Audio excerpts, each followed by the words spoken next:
Hello everybody, Skin Deep Beauty Vlogger here. I hope you're all really well and I hope you're all enjoying Skin September. I've got another video for you today and today's video is going to be all about dehydrated skin. But before we get started, I just wanted to mention a couple of quick housekeeping issues. Firstly, don't forget to enter my giveaway, which is still running. It's running until the 30th of September, so good luck to any of you that would like to enter that. And secondly, I just thought I'd let you know that I've tried a new makeup look out today, which is what I'm wearing on my face. I was just playing around and I chose some products that were a bit out of my comfort zone. I've got some matte eyeshadows on, for example, and a bit of a matte lip. But I really quite like it. I think it's a nice neutral everyday look. It's pretty wearable. If you'd like a tutorial on this look, then just let me know. I'm really enjoying wearing it and I think it's one that I'm going to wear again. Obviously I'm not doing tutorials during Skin September, but I will, as of October, be doing my normal videos. So just let me know if you'd like a tutorial on this look. It's really easy and, as I said, a nice everyday neutral look. Anyway, let's get started. As I said, this video is about dehydrated skin. Now, dehydrated skin is a skin condition as opposed to a skin type. There's 4 skin types, but lots of different skin conditions. And dehydrated skin is a very common one, particularly nowadays with modern lifestyles. It's often mistaken for dry skin, but it's not. It can affect any skin type. I'm going to give you a few little hints and tips in this video as to how to recognise dehydrated skin, some common aggravators, and also some of my favourite products for treating dehydrated skin. It is treatable, it's a skin condition, not a skin type, so don't worry, there are ways of making it a little bit more manageable. So what's the difference between dry and dehydrated skin? Well, dry skin, as I said, is a skin type, and dry skin lacks oil. Whereas dehydrated skin is a skin condition. As I said, it can affect any skin type. Even if you've got oily skin, you can still be dehydrated, and that's because it lacks water. So how do you know if you've got dry or dehydrated skin? Well, there's a few common distinguishing factors. Obviously everybody's different, so you may only suffer from a couple of these, you may suffer from none of them, but have other problems. But these are just the common ones. So dry skin often looks very dull. You may even have flaky patches of skin, and your products may be quite difficult to absorb. It might really take you a while to work those products into your skin. You'll benefit from exfoliating that a little bit more regularly because that's going to help your products absorb more easily. But don't overdo it because dry skin is often also quite sensitive and easily irritated. And the main thing that you'll notice is that dry skin often feels very, very tight, almost uncomfortably so if you don't moisturise. Conversely, dehydrated skin often absorbs products really quickly, particularly moisturisers. You'll just feel like your skin's drinking them up. Dehydrated skin often looks quite ashen, and you may even suffer from things like headaches as well alongside your skin concerns. And that's obviously because it's dehydrated and you're lacking in water.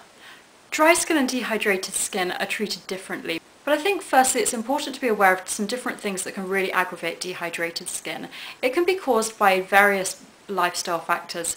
Firstly, elements. So I'm talking the wind, the sun, air conditioning, central heating. You can only avoid those things to a certain extent, but you can certainly help yourself out by using products that will help to treat it. There's other lifestyle factors that also aren't going to really help out dehydrated skin. Smoking, I know that sounds really preachy, but it's not going to help your skin if you have dehydrated skin already.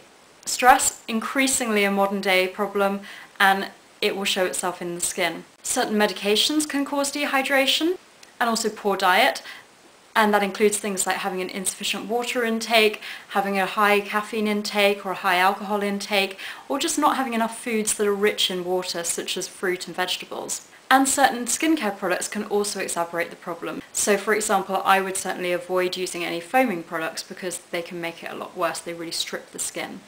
There's certainly some nice things that will help with your dehydrated skin. Humid weather, that's sometimes a little bit uncomfortable, but you'll notice an improvement in your skin if it's dehydrated. Treatments such as just having a steam room can really help. I would also recommend applying your products to shower damp skin because that's going to really lock in the moisture. A couple of ingredients in particular are really worth looking out for when you're choosing your skincare products. So whilst I've said to avoid the foaming ones, you should certainly look out for glycerin, which is a natural humectant. And you'll often notice that in more drugstore products as well, so you don't have to spend a lot of money on these products. The real hero that your dehydrated skin is going to love is hyaluronic acid, which sounds scary, but it's a naturally occurring acid that's already in your own skin, and it can hold up to 1,000 times its weight in water, so it really does help to lock moisture into the skin. It's a fantastic ingredient that's worth looking out for. I've got 5 products to share with you today that I feel are really beneficial for dehydrated skin.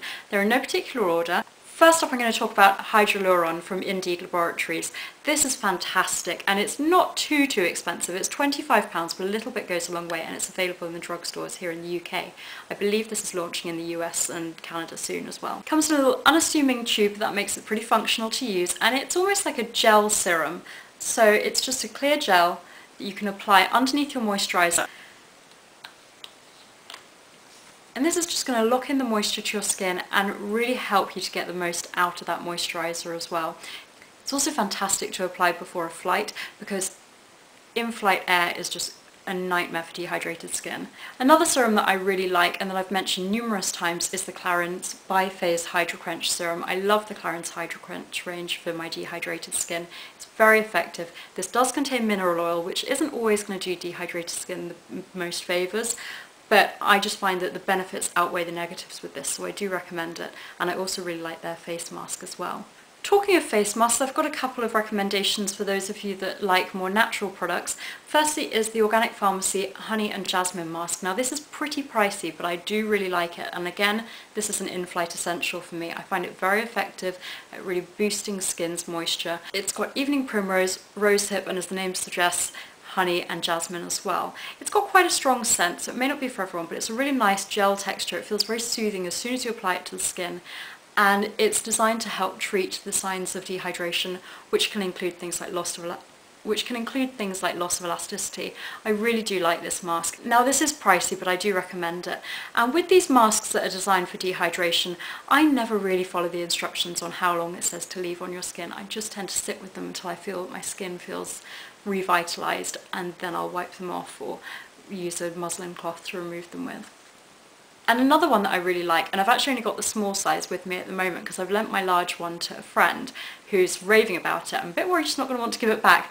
She's been suffering from some really dehydrated but also acne prone skin, and I recommended this Aromatherapy Associates Rose Hydrating Face Mask, which is fantastic on dehydrated skin.